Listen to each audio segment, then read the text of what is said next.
When my wife mentioned she was heading out for a girls' trip, I smiled, nodded, even helped her pack. After all, trust is supposed to be the foundation of a relationship, right? But trust is fragile. One unanswered call, one small omission, and it starts to wobble.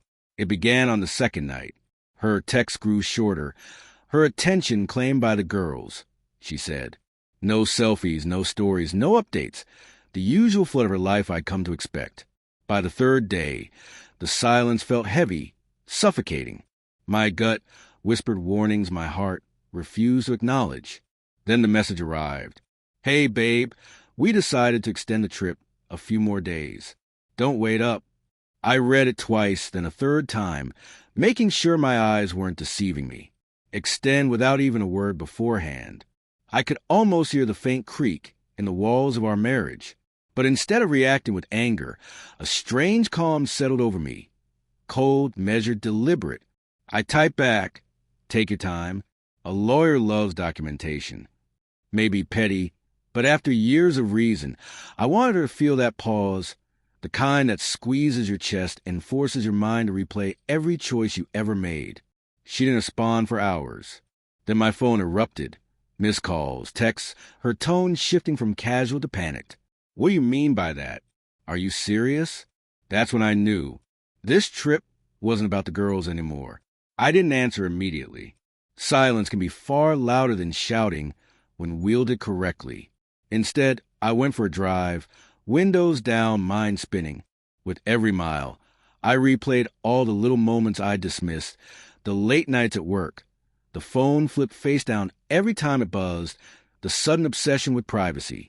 By the time I pulled into the driveway, my calm had become surgical. I opened my laptop and began compiling everything, receipts, screenshots, bank records. Not out of revenge, but because when people show you who they are, it's best to have proof. 2 hours later, she called again. I answered, tone even, hey, still on your trip?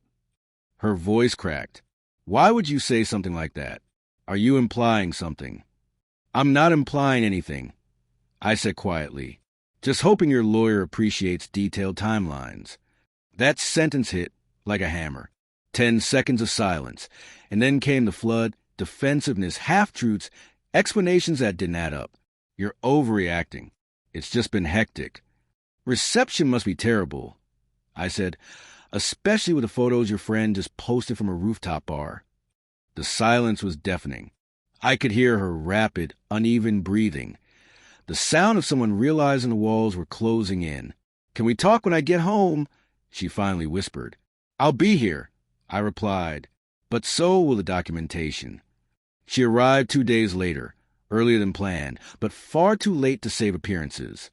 The moment she stepped through the door, I saw the panic behind her forced smile. Her luggage hit the floor with a dull thud, and she began speaking before I could.